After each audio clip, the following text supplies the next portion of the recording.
Hi. Towards the end of the last video that I did, I mentioned something where I said if things are not working, just stop for brewing a biscuit and then go and do something else. And it reminded me of a phrase. I can't claim credit for this. It was another adoptive home educating parent on Twitter who introduced me to this phrase. And I can't remember who it was, so I'm really sorry about that. But she used to use this phrase, Biscuit ReSet.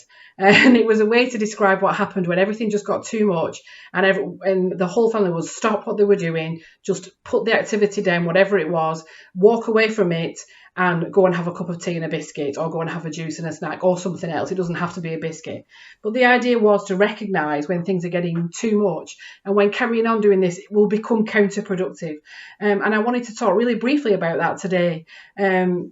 I've got to admit that many times in our home educating journey, I've found myself in a position of saying things like, just sit at the table and do the maths, just get your pencil and start writing, with this kind of like insistence that what I'm saying should happen must immediately happen. And in a way that almost feels like the right thing to do, because as a parent, you do get to thinking that when you've asked your children to do something, you really expect them to do it. And then once you've said it, if it's not happening, you're sort of backing down and losing a battle and creating a rod for your own back, or all of these phrases that run through your head from all the different parents and advice you've been given over the years.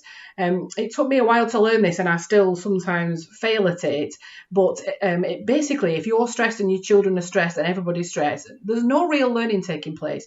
You might be able to get your child to sit down and put pen to paper and write something, or put some numbers down, or do something. But at the end of the day, if you were to go back later and ask them what they did and what they learned from it, the answer would probably be nothing.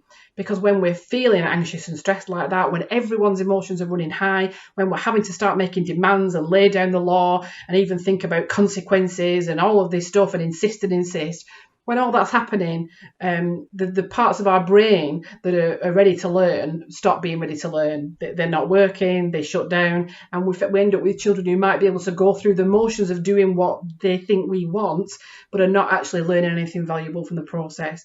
This was a big learning journey for me to make, to understand that just by demanding that something be done didn't mean that the result that I wanted was actually achieved, even though my child might have made an effort to do something like what I was asking. And so I love this idea of a biscuit reset. Things are getting a bit heated, people are perhaps being oppositional, people start to get upset, someone might be crying, all these things start to happen, and you just say, okay, just let's leave it, let's walk away, let's do something else for a while, let's come back to this when we're all calm. Because it may be that in half an hour or an hour's time, you can attempt that thing again when everyone's emotions have calmed down, but that you could spend the next half an hour fighting over it and still not get it done. So consider a biscuit reset. If you're not really into biscuits in your house, then consider a healthy snack reset. As you can see, I'm quite into biscuits, but you might want to consider a healthy snack reset. And actually, for children who are struggling with their anxiety or emotions are running at a high level, certain kinds of snacks can be kind of soothing and calming for them. Think about the ways that babies are soothed by sucking and by rocking and by physical comfort. When children are in a highly anxious state, those things still work for them.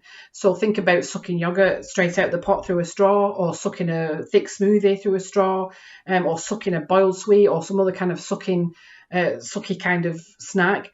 Think about snacks that are chewy, that make you really chew and concentrate on what you're doing. Those things can all be soothing from a sensory point of view. So the snack is not just there to fill some time before you try again. It actually has its own purpose in helping to calm, to create, if it's a chewy snack, to get a rhythmic motion into what's going on. If it's a sucking snack, to give that comfort, that sensory comfort of sucking. And it gives everyone time to just calm their nerves and maybe come back at this from another angle.